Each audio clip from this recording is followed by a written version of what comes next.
Maya woke up at 5 in the morning just like she had every day for the past 3 years. Her small apartment was quiet, with only the sound of her alarm clock breaking the silence. She rolled out of bed and looked at herself in the mirror. Today was going to be different.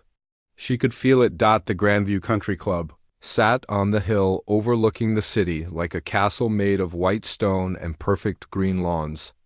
Maya had been working there since she was 19, back when she first started nursing school. The job wasn't glamorous, but it paid her bills and gave her the flexible schedule she needed for her studies. She tied her long black hair into a neat bun and put on her crisp white uniform. The fabric was stiff and uncomfortable, but she wore it with pride. Every dollar she earned here was another step closer to her dream of becoming a nurse.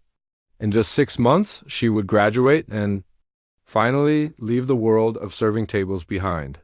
The country club was already buzzing with activity when Maya arrived. The kitchen staff was preparing for what everyone called the wedding of the year. Victoria Whitmore was marrying David Ashford, and their families owned half the businesses in the city. The guest list read like a who's who of the most powerful people in town. Maya had served at dozens of weddings at the club, but this one was different. The flowers alone cost more than most people made in a year.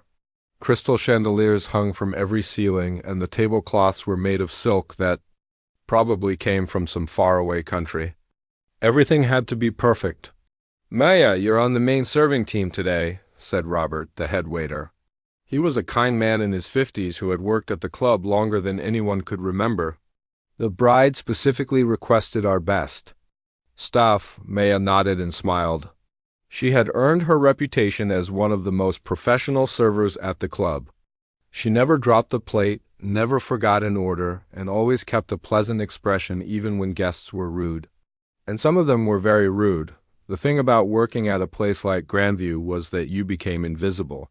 Rich people talked around you like you weren't there. They discussed business deals, family problems, and sometimes things that would make your grandmother blush. Maya had learned to keep her face neutral and her ears closed to everything except what directly concerned her job, but being invisible had its advantages too. She watched and learned. She saw how these people carried themselves, how they spoke, how they treated others. Some were genuinely kind and treated the staff with respect. Others acted like the servers were pieces of furniture that happened to move around and bring them food. Maya's story wasn't like most of her coworkers. She hadn't grown up poor, but she hadn't grown up rich either. Her parents had been middle-class people who worked hard and saved money. Her father was a mechanic, and her mother taught elementary school.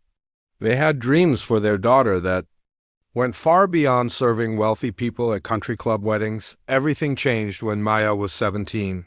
Her parents were driving home from her high school graduation when a drunk driver ran a red light. The accident took both of them instantly. Maya was left to raise her 2 younger brothers, Tyler and Kevin, who were only 12 and 14 at the time. The insurance money helped for a while, but it wasn't enough to support 3 kids. Maya had to make a choice. She could give up her dream of becoming a nurse and work full-time, or she could find a way to do both. She chose to do both, even though it meant working twice as hard as everyone else. The country club job was perfect, because she could work evenings and weekends while attending nursing school during the day. The pay was decent, and the tips from wealthy guests helped her keep food on the table for her brothers. It wasn't easy, but Maya was determined to give Tyler and Kevin the same opportunities her parents would have wanted them to have. Her brothers were proud of her, even though they didn't always understand why she had to work so much.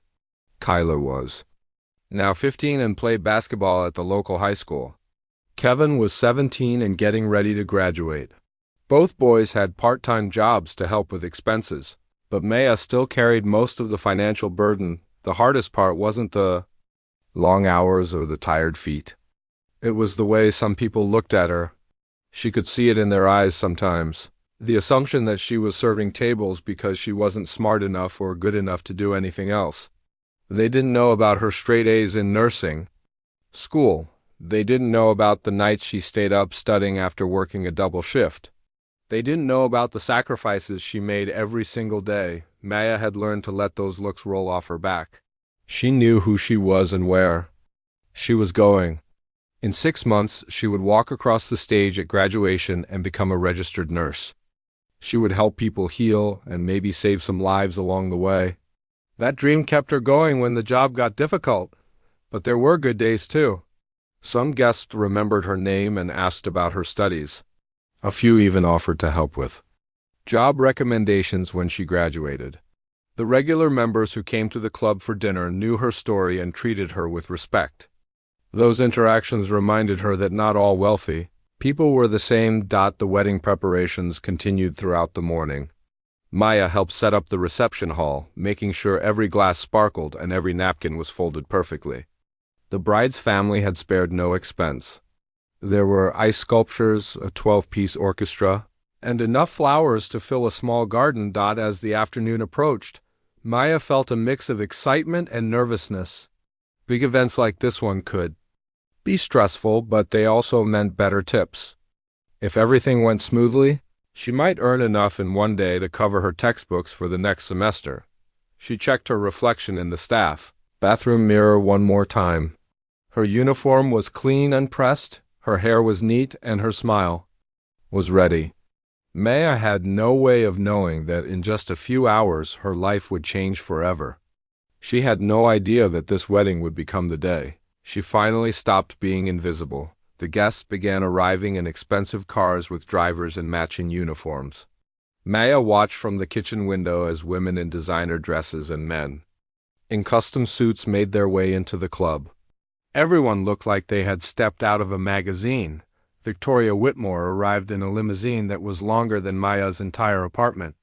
The bride wore a dress that probably cost more than Maya made in a year. She looked like a princess from a fairy tale. Surrounded by bridesmaids and photographers capturing every moment, Maya took a deep breath and straightened her shoulders. It was time to go to work. She had no idea that before the day was over, she would teach some of the most powerful people in the city a lesson they would never forget. She had no idea that her quiet strength and dignity would inspire others to stand up for what was right. All she knew was that she had a job to do, and she was going to do it well, just like she always did. The wedding ceremony went perfectly. Maya watched from the kitchen as Victoria and David exchanged vows in the club's beautiful garden. The sun was shining, the flowers were in full bloom, and everything looked like a scene from a romantic movie. 200 guests sat in white chairs, dabbing their eyes with expensive handkerchiefs as the couple promised to love each other forever. Maya had seen dozens of weddings, but this one felt different. Maybe it was the amount of money involved, or maybe it was the way the photographers captured every single moment. There were 3 different camera crews making sure nothing was missed. This wedding would be remembered for years to come, though. Not for the reasons anyone expected. As the ceremony ended, Maya and the other servers got ready for the reception. This was always the busiest part of any wedding. Guests would be hungry, thirsty, and ready to celebrate. The kitchen had prepared a 5-course meal that looked more like art than food. Maya had practiced carrying the heavy silver trays dozens of times to make sure she wouldn't make any mistakes. The cocktail hour started smoothly. Maya moved through the crowd with trays of champagne and fancy appetizers that had names she couldn't pronounce. The guests were in good spirits, laughing and talking about the beautiful ceremony. Everyone seemed happy and relaxed. Victoria looked stunning in her wedding dress, but Maya noticed something that made her a little concerned. The bride was drinking champagne very quickly, finishing one glass and immediately reaching for another. By the time the cocktail hour ended, Victoria had already had at least 4 glasses, and the real party hadn't even started yet. Maya had worked enough weddings to know that alcohol could change people. She had seen sweet grandmothers become loud and demanding after a few drinks. She had watched grown men cry over lost loves and business deals gone wrong. Alcohol had a way of bringing out parts of people that they usually kept hidden. The reception hall looked like something from a fairy tale. Crystal chandeliers cast rainbow patterns on the walls, and the tables were set with china that probably cost more than Maya's car. Each centerpiece was a work of art made from white roses and baby's breath. Everything was perfect, elegant, and expensive. Maya was assigned to serve the head table, where the bride and groom sat with their parents and wedding party. It was considered an honor to serve the main table, and Maya took pride in being chosen for such an important job. She made sure every water glass was full and every bread plate was perfectly positioned. As dinner was served, Maya noticed that Victoria was continuing to drink heavily. She switched from champagne to wine, then to mixed drinks. Her cheeks were flushed, her voice was getting louder, and she was starting to laugh at things that weren't particularly funny. Her new husband David kept trying to get her to eat something, but Victoria was more interested in drinking than eating. Maya had learned to read people over her 3 years at the club. She could tell when someone was getting too drunk to be safe. She could spot trouble before it started. And right now, all her instincts were telling her that Victoria was heading toward a problem. The trouble started small. Victoria began snapping her fingers at the servers instead of asking politely for things. She complained that her wine glass was empty before Maya could refill it. She sent back her dinner plate because the sauce was too fancy and demanded something simpler. These weren't unusual requests, but the way she made them was getting ruder by the minute. Maya handled each request with her usual professionalism. She smiled, said, "Of course," and made sure Victoria got exactly what she wanted. She had dealt with difficult guests before, and she knew how to keep situations calm. But Victoria seemed determined to find fault with everything. The real problem started when Victoria's phone fell on the floor near the head table. It had slipped out of her small purse when she reached for another drink. The phone landed face down on the expensive carpet, right next to Victoria's chair. Victoria looked down at her phone, then looked up at Maya, who was serving dessert to the table next to theirs. "You," Victoria called out, her voice carrying across the room. "Come here." Maya finished serving the dessert and walked over to the head table. "Yes, ma'am, how can I help you?" Victoria pointed down at her phone with a wobbly finger. "Pick that up," she said loudly. It fell. Maya looked down at the phone, then back at Victoria. "Of course," she said, bending down to retrieve it, but as Maya reached for the phone, Victoria suddenly grabbed her wrist. "No, wait," Victoria said, her voice getting louder. "I want you to get on your knees to pick it up." The words hit Maya like a slap in the face. She straightened up slowly, looking at Victoria with surprise and confusion. "Excuse me?" "You heard me," Victoria said, her voice now loud enough that people at nearby tables were starting to turn and look. "Get on your knees and pick up my phone. That's what you're here for, isn't it?" "To serve me?" Maya felt her heart start to beat faster. She could feel the eyes of 200 wealthy guests turning toward her. The room was getting quieter as people realized something was happening at the head table. Even the orchestra seemed to be playing more softly. "Ma'am," Maya said carefully, keeping her voice calm and professional, "I'd be happy to pick up your phone, but I don't need to kneel to do it. I can just bend down and get it for you." Victoria's face turned red with anger. "Don't you dare tell me what you will and won't do," she said, standing up unsteadily. "I'm the bride at this wedding. This is my day. And I'm telling you to get on your knees and pick up my phone like the servant you are." The words hung in the air like smoke from a fire. Maya felt every person in the room staring at her. She could hear the whispers starting, the uncomfortable shifting in chairs, the clink of glasses being set down on tables. This was the moment she had been dreading her entire working life, the moment when someone tried to make her choose between her dignity and her job. Maya looked at Victoria, then at David, who was trying to pull his wife back into her chair. She looked at Victoria's parents, who were staring at their daughter with shock and embarrassment. She looked at the other servers, who had stopped what they were doing to watch what would happen next.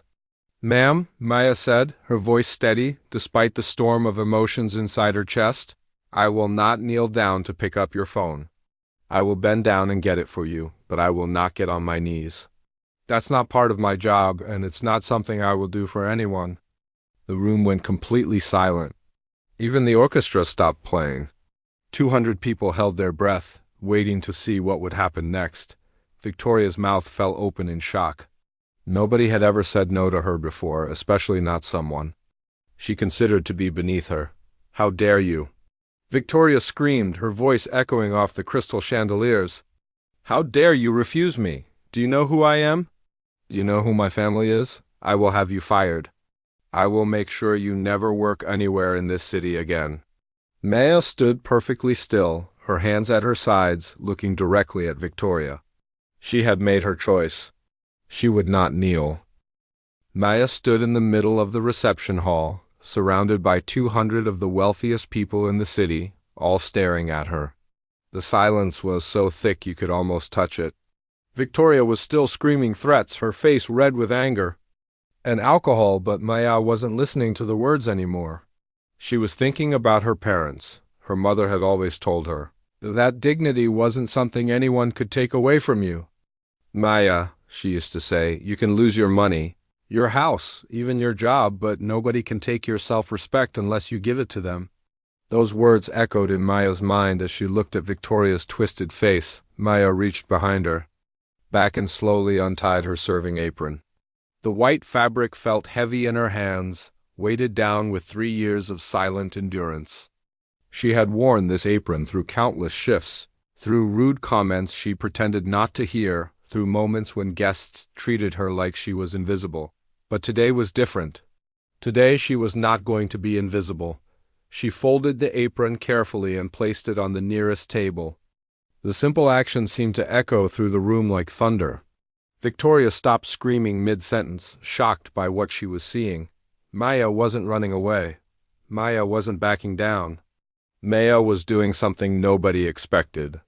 Ladies and, gentlemen, Maya said, her voice clear and steady. She didn't shout, but somehow her words carried to every corner of the room. I'm sorry to interrupt your celebration, but I think there's something you should know about the person you're serving. The guests leaned forward in their chairs. Some pulled out their phones, sensing that something important was about to happen. Maya could see the curiosity in their eyes, mixed with discomfort and anticipation. They had never seen anything like this at a country club wedding. My name is Maya Johnson, she continued, looking around the room at faces she had served for. 3 years. I've been working at this club since I was 19 years old. I've served your food, cleaned your tables, and listened to your conversations. For 3 years, I've been invisible to most of you. Victoria tried to interrupt, but her husband David finally managed to pull her into her chair and whisper something urgent in her ear. Her parents looked like they wanted to disappear under the table. The other guests were completely focused on Maya now, hanging on every word. I want to tell you why I'm here, Maya said, her voice growing stronger with each sentence. I'm not here because I couldn't do anything else.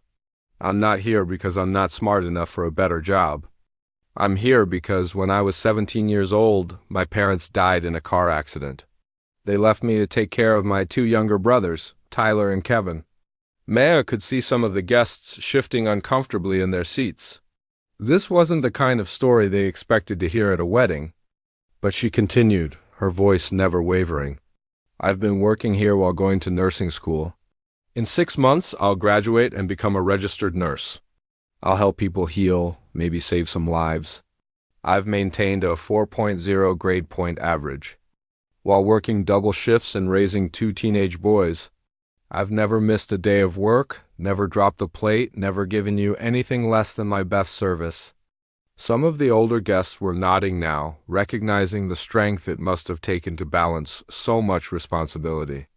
Maya could see understanding dawning in their eyes, and maybe even a little shame for how they had treated the staff over the years. I've served in this room for hundreds of events.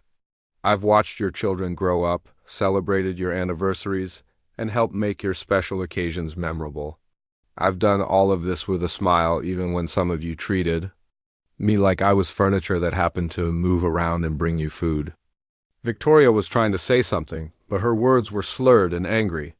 Her new husband was desperately trying to keep her quiet, probably realizing that every word she spoke was making things worse.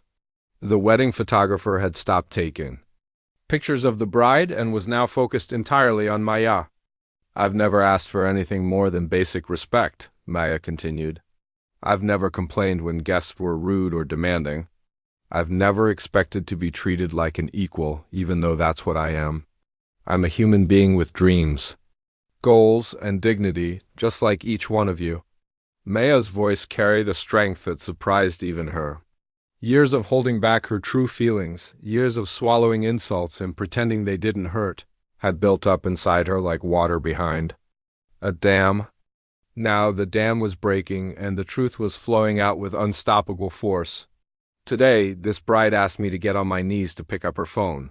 Not because it was necessary, but because she wanted to see me humiliated in front of all of you. She wanted to remind me of what she thinks is my place in this world. The room was completely silent now. Even Victoria had stopped trying to speak. Maya could see tears in some people's eyes, anger in others, and shame in many more. They were seeing her, really seeing her for the first time. I want you all to understand something, Maya said, her voice rising with passion. True service doesn't come from making someone kneel. True service comes from respect between human beings. When you respect the people who serve you, they serve you better. When you treat them with dignity, they give you their best. Maya looked directly at Victoria, who was slumped in her chair looking pale and sick. I have cleaned up after drunk guests who threw up on themselves. I have listened to grown men cry about their business failures. I have brought tissues to women whose makeup ran when they cried about their divorces. I have done all of this with compassion and discretion because that's what real service looks like. Her voice grew softer but somehow more powerful. But I will not kneel. I will not pretend to be less than human to make someone else feel powerful. My parents didn't raise me to bow down to anyone, no matter how much money they have or how important they think they are. Maya could see phones pointed at her from all around the room. She knew this moment was being recorded, but she didn't care. After 3 years of silence, she had found her voice, and she wasn't going to stop using it. I want to thank those of you who have treated me with kindness over the years. You know who you are. You've asked about my studies, remembered my name, and treated me like a person instead of a servant. You've made the hard days easier and reminded me that good people exist at every level of society. She paused, looking around the room one more time. I also want to say that money doesn't make you better than other people. Your job title doesn't make you more important than someone else. The only thing that makes you a good person is how you treat others, especially those who can't fight back. Maya picked up her apron from the table and held it in her hands. I'm proud of the work I've done here. I'm proud of the person I've become, and I'm proud that I chose to stand up instead of kneel down. The silence that followed was different from before. It wasn't the awkward quiet of people watching a scene unfold. It was the respectful silence of people who had just witnessed something important, something that would change how they saw the world. The silence in the room felt like it lasted forever, but it was probably only 10 seconds. Then something magical happened. In the back corner of the reception hall, someone started clapping. It was slow at first, just one person's hands coming together in a steady rhythm. Then another person joined in. Then another. Maya looked toward the sound and saw a woman in her 50s standing up from her table. She was elegantly dressed in a navy blue dress with silver hair pulled back in a sophisticated style. Maya didn't recognize her, but there was something about her presence that commanded respect. The woman was clapping with tears in her eyes. Looking directly at Maya with what could only be described as admiration, the clapping spread through the room, like ripples in a pond. First the younger guests joined in, many of them pulling out their phones to record what was happening. Then some of the middle-aged guests stood up and began applauding. The sound grew louder and more powerful with each passing second. Victoria looked around the room in complete shock. This was supposed to be her wedding day, her moment to be the center of attention.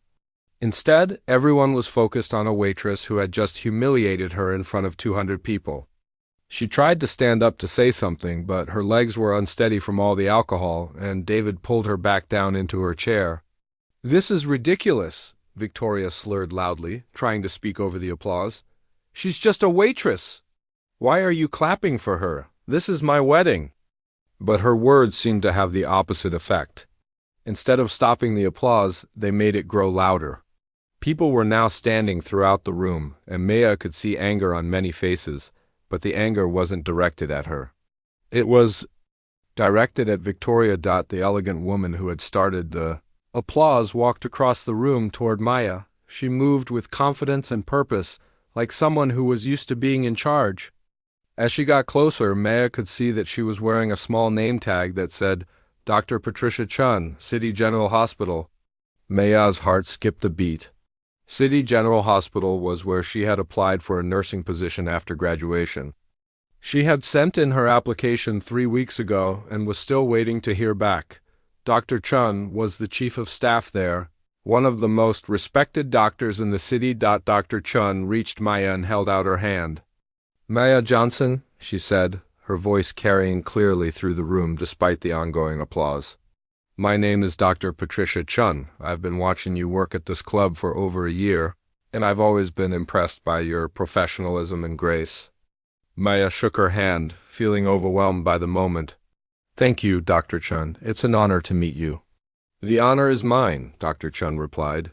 What you just did took incredible courage. You stood up for yourself and for every person who has ever been treated unfairly by someone who thought they were better than them. The applause was starting to die down as people strained to hear the conversation between Maya and Dr. Chun. Victoria was still trying to protest, but fewer and fewer. People were paying attention to her. Her own wedding guests were more interested in what the doctor had to say. Dr. Chun turned to address the room, her voice trained from years of speaking in medical conferences and hospital meetings.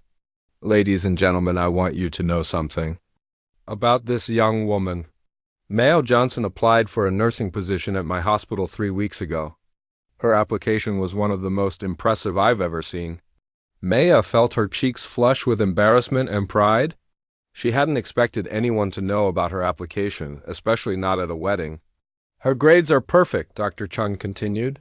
Her clinical rotations received glowing reviews from every supervisor. Her personal statement about wanting to help people heal was one of the most moving things I've read in 20 years of medicine. But more than that, I've watched her work here at this club, and I've seen how she treats people with kindness and respect, even when they don't deserve it. Maya could hardly believe what she was hearing. Dr. Chun had been watching her work, had been impressed by her. The thought that someone of such importance had noticed her efforts made her feel both proud and humble at the same time. Victoria finally managed to stand up, swaying slightly as she pointed at Maya. She embarrassed me at my own wedding, she shouted. She ruined my special day. Someone needs to put her in her place. The words had barely left Victoria's mouth when another voice spoke up from across the room. This voice was older, shakier, but it carried the weight of authority and years of experience. Victoria Elizabeth Whitmore, you sit down this instant. Everyone turned to look at the source of the voice. It was an elderly woman in a wheelchair, being pushed by a nurse in white scrubs. Maya recognized her immediately. It was Eleanor Whitmore, Victoria's grandmother and the matriarch of the Whitmore family. At 92 years old, she was still sharp as a knife and commanded respect from everyone who knew her. Victoria's face went pale. Even in her drunken state, she understood that her grandmother's tone meant serious trouble. Eleanor Whitmore had built the family fortune from nothing, and her word was law in the Whitmore household. Grandmother, Victoria started to say. I said sit down, Eleanor repeated, her voice firm despite her age.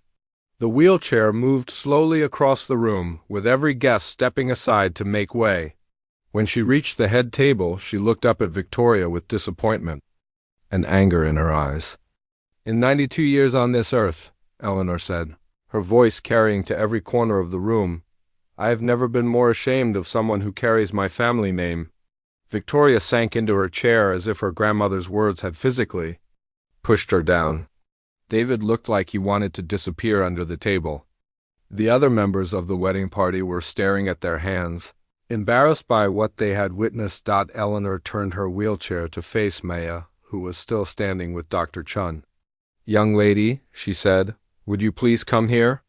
Maya walked over to the elderly woman, unsure of what to expect. Eleanor Whitmore was known throughout the city as a tough businesswoman who didn't suffer fools gladly. Maya had heard stories about her sharp tongue and demanding nature. What's your name, dear? Eleanor asked, her voice much gentler now. Maya Johnson, ma'am. Eleanor nodded slowly. Maya, I want to apologize to you on behalf of my family. What my granddaughter did tonight was inexcusable, and I'm deeply sorry that you had to endure such treatment. Maya felt tears starting to form in her eyes. She had expected to be fired, maybe even thrown out of the club. She hadn't expected apologies from the most powerful family in the city. Ma'am, you don't need to apologize, Maya said softly. You weren't the one who... Eleanor held up a hand to stop her. Yes, I do need to apologize.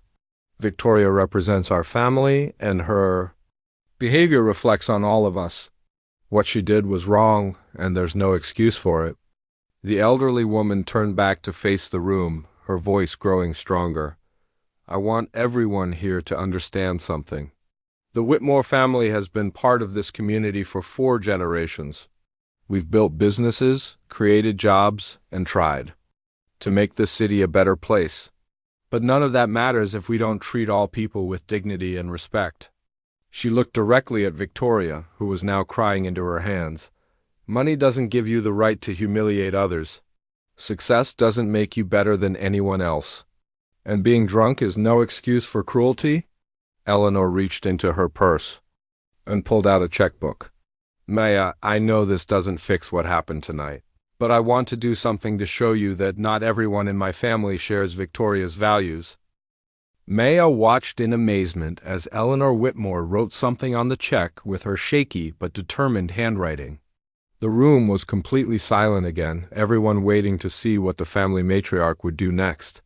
Even Victoria had stopped crying and was staring at her grandmother with a mixture of fear and curiosity. Eleanor tore the check from the book and held it out to Maya.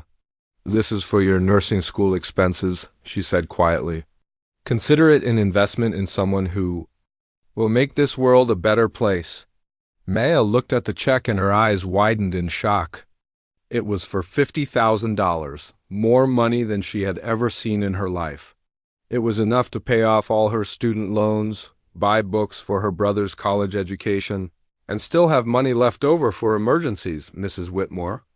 I can't accept this, Maya said, her voice trembling. This is too much. I was just doing what I thought was right. Eleanor smiled for the first time all evening. That's exactly why you deserve it, dear. You did what was right when it would have been easier to do what was wrong. That kind of character is rare and should be rewarded. Dr. Chun stepped forward and placed a gentle hand on Maya's shoulder. Maya, I have something to tell you too. I was planning to call you next week about your job application, but I think this is the perfect time to share the news. We want to offer you a position at City General Hospital starting after your graduation. Maya felt like she was dreaming. A few hours ago, she had been worried about paying for her textbooks next semester. Now she had a job offer from the best hospital in the city and a check that would change her family's life forever. And there's more, Dr. Chun continued. The hospital has a program that provides additional training and education for promising new nurses. We'd like to offer you a full scholarship for advanced cardiac nursing certification. You'll be able to specialize in helping people with heart problems, some of the most critical cases we see. Maya's hands were shaking as she held the check. She thought about her parents and how proud they would be if they could see this moment. She thought about Tyler and Kevin and how this money would mean they could focus on their studies instead of worrying about part-time jobs. She thought about all the patients she would be able to help as a nurse. Thank you, she whispered, tears flowing freely down her cheeks. Thank you both so much, but Eleanor wasn't finished. She turned her wheelchair to face Victoria, who was slumped in her chair looking miserable and drunk. Victoria, I want you to stand up right now. Victoria looked up at her grandmother with red, puffy eyes. Grandmother, please, I don't feel well. Stand up, Eleanor repeated, her voice stern. You made this mess and you're going to help clean it up.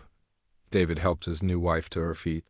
Victoria swayed slightly but managed to stay upright. She looked around the room at all the faces staring at her, many of them filled with disappointment and disgust.